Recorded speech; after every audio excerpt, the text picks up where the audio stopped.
자, 여러분 안녕하세요. 오늘의 한자어 206번 컨텐츠입니다. 오늘 함께 살펴볼 글자는 이 글자인데요. 어떻게 보면 좀 복잡하게 생겼지만 사실은 뭐 그렇게 복잡한 글자는 아닙니다. 왜냐하면 이 한자는 이 글자를 구성할 때만 쓰이고 있기 때문이죠. 자, 그럼 한번 보실까요? 자, 이 글자는 우리가 야유라고 읽습니다. 야가 장음이네요. 그러니까 야유 이렇게 읽으면 될 것 같습니다. 우리가 흔히 알고 있는 야유하다의 야유입니다. 자, 왜 이런 글자가 생겼을지 한번 보도록 하겠습니다. 이 글자를 따져보면 옆에 있는 이 손수, 제방변을 생각하지 않을 수 없습니다. 손으로 혹은 손가락으로 무엇을 한다는 의미가 되겠죠. 자, 일단은 야유를 설문해자에 찾아보면 이렇게 되어 있습니다. 일단 첫 번째 글자는 1급 배정 한자 야유할 야자고요. 자, 이것도 야유할 유자입니다. 총 12획이고 손수변으로 되어 있는데 일단 써보겠습니다. 12획 하나, 둘, 셋, 넷, 다섯, 여섯, 일곱, 여덟, 아홉, 열, 열하나, 열둘 이렇게 쓰시면 됩니다. 그런데 문제는 이 글자가 설문해자에는 들어있지 않고 이 글자 혹은 이 글자만 들어있다는 점이겠죠. 설문해자의 소전체를 보면 일단 손수는 없는 것으로 보입니다. 자, 그래서 이 왼쪽에 이 글자를 중심으로 설명드릴 수밖에 없을 것 같은데 일단 뜻은 우리가 참고할 만합니다. 사람이 서로 웃고 서로 비웃으면서 이 치유할 유자거든요. 이게 그렇죠? 병 나을 유자인데 또 재밌는 거는 병 나을 유자가 병들 유로 쓰이기도 합니다. 물론 병 나을 유자는 요즘에는 이 병들 역자에다가 이게 어조사 유자죠. 어조사 유자에다가 마음심까지 있어야 이렇게 써야 우리는 뭐 치유되다 할 때 병들 유자가 병 나을 유자가 되는데 이게 또 병이 들다의 뜻도 있습니다. 그러니까 서로 병들게 만드는 것이니까 해를 가한다. 서로 손가락질을 하고 비웃으면서 서로의 마음에 상처를 준다. 이렇게 보시면 될 것 같아요. 그래서 이 글자 기준으로 보면 옆에 있는 것은 이게 하품 흠자죠. 부족하다에 흠결할 때도 흠결할 때도 흠이라고 말씀드렸지만 옆에 있는 이 범호자 옆에 있는 것은 뿔범사자입니다. 그래서 이 뿔범사자는 이 글자 기준으로 했을 때 소리, 그 다음에 이 흠자는 뜻을 나타낸다. 왜냐하면 입을 벌려서 얘기를 해야 되니까요. 그런데도 불구하고 지금은 보면 전혀 다른 부수로 연결이 돼 있죠. 이거는 제가 봤을 때 손가락은 이 손은 손가락질을 뜻하고요. 옆에 있는 이건 어조사 야자 아닙니까? 우리가 예수할 때도 야소 할 때도 이거 쓰는데 이거는 그 의성어나 감탄사로 봐도 저는 상관이 없을 것 같습니다. 뭐 야, 뭐 예 이렇게 하면서 손가락질하는 그런 모습을 상상해 보면 어떨까요? 어차피 이 두 글자는 뒤에 설명드리겠지만 연면사라고 해서 이 단어를 구성할 때 빼고는 쓸 일이 없습니다. 상당히 비경제적인 글자라고도 볼 수 있겠죠. 어쨌든 그건 나중에 설명드리기로 하고 손가락질 때문에 여기에 있는 이 손수 제방변이 있다라고 보셔도 될 것 같아요. 참고로 동자 중에는 이렇게 손수해서 뿔범사자가 들어간 이런 글자도 같은 통하는 글자로 보고 있습니다. 어쨌든 서로 웃고 비웃으면서 서로를 해하는 것이다 라고 해석을 하겠습니다. 자, 아래쪽에 있는 것도 1급이고요. 야유할 유자입니다. 이런 게 가장 기운이 빠지죠. 야유할 야, 야유할 유. 어쩌라는 건지 잘 모르겠습니다. 자, 그래서 보시면 총 12획이네요. 이것도 하나, 둘, 셋, 넷, 다섯, 여섯, 일곱, 여덟, 아홉, 열, 열하나, 열둘 이렇게 되는데요. 이런 거는 특히 여기 있는 이 유자 있죠? 이게 대답할 유 정도로 해석이 되는데 여기서도 의성어라고 보시면 될 것 같아요. 감탄사. 이걸 중국에서는 이렇게 드립자로 쓰지 않고요. 그냥 살한 인자 비슷하게 쓰고 옆에 있는 이 육달월 같은 경우도 이렇게 표시하지 않고 바로 그냥 이렇게 옆에 있는 이렇게 된 부분도 그냥 칼도방으로 이렇게 그렇죠? 칼이 서 있는 이런 것처럼 네, 획을 처리하는 경우가 많습니다. 왜냐하면 이렇게 다 지켜서 이걸 쓰기에는 좀 번거로운 부분이 있기 때문이죠. 어쨌든 저는 이게 비켜서 썼고요. 자, 이것도 보시면 네, 끌어당기는 것이다 라고 되어 있습니다. 그래서 손수는 뜻, 그 다음에 옆에 있는 대답할 유, 나라 이름 숫자는 네, 음을 따른다, 소리를 따른다 라고 되어 있습니다.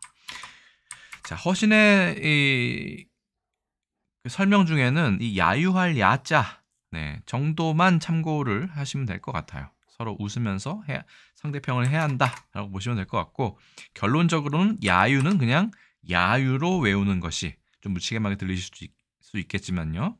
예, 그렇게 외우는 것이 가장 마음이 편하다 정도로 저는 결론을 내렸습니다. 우리가 야유라는 표현을 잘 안 쓰지 않죠. 그래도 꽤 쓰기 때문에 야유가 한자라는 거는 뭐 한자어다라는 사실은 알면 좋겠지만 네, 야유의 뜻이 무엇이냐라고 하면 그냥 야유한다의 야유다 정도로 네, 이해를 하는 것이죠. 유의어로는 놀림, 비웃음, 조롱 있는데 이게 원래 희롱할 롱자죠. 예, 농, 뭐 롱 이렇게 되는데 조롱도 여기에 유의어로 나와 있습니다. 그럼 국어 사전에는 어떻게 되어 있는지 살펴보겠습니다.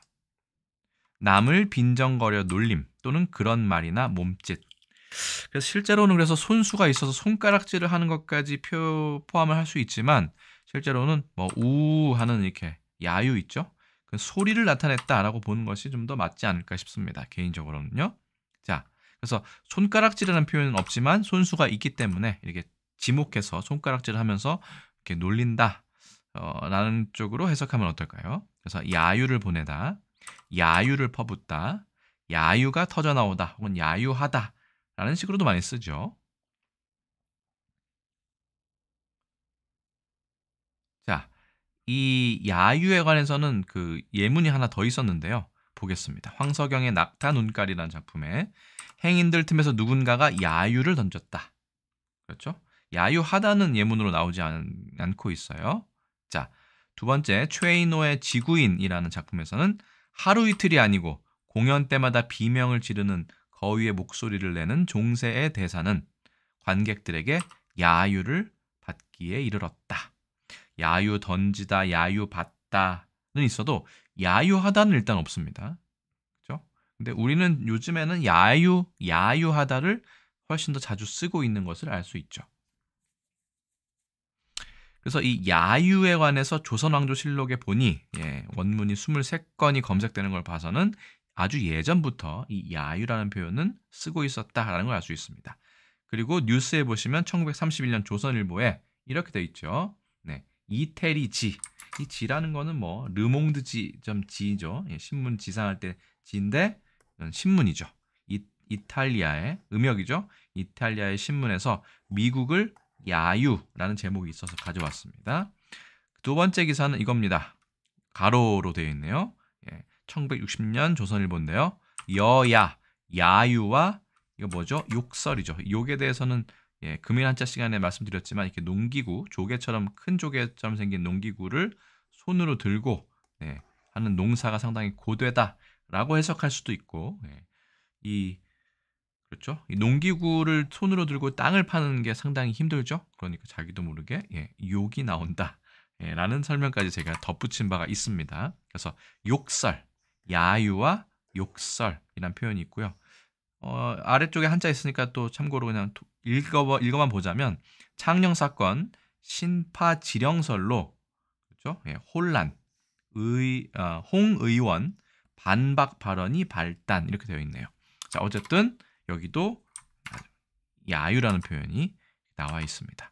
야유는 그러니까 예전과 지금 모두 다 꽤나 자주 쓰이는 그런 한자어라고 보시면 되겠습니다. 그럼 야유는 과연 언제부터 쓰였느냐?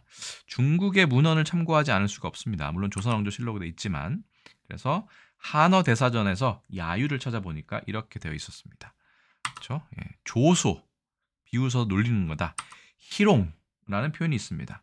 손가락은 그래서 중요하지 않은 모양이에요. 일단 놀리는 것, 조롱하는 것, 웃는 것이 더 중요하지 손가락으로 가리키는 것은 그렇게 중요하지 않은 모양입니다. 그래서 이걸 이렇게 동관한기라는 네, 문헌에서 야유라는 표현이 그대로 쓰인 것을 알 수 있는데요. 동관한기라는 건 중국 후한 광무제부터 영제까지 시대를 기전체라는 거는 사마천의 사기에서 처음으로 역사 서술체를 번역시킨 걸 말하죠. 본기라든가 열전과 같이 어떤 사람의 일대기를 중심으로 사람을 중심으로 역사를 기술한 게 보통 기전체라고 얘기합니다. 기술한 역사서이고 후한 명제 때부터 편찬하기 시작해서 영제 때 완성하였다. 네.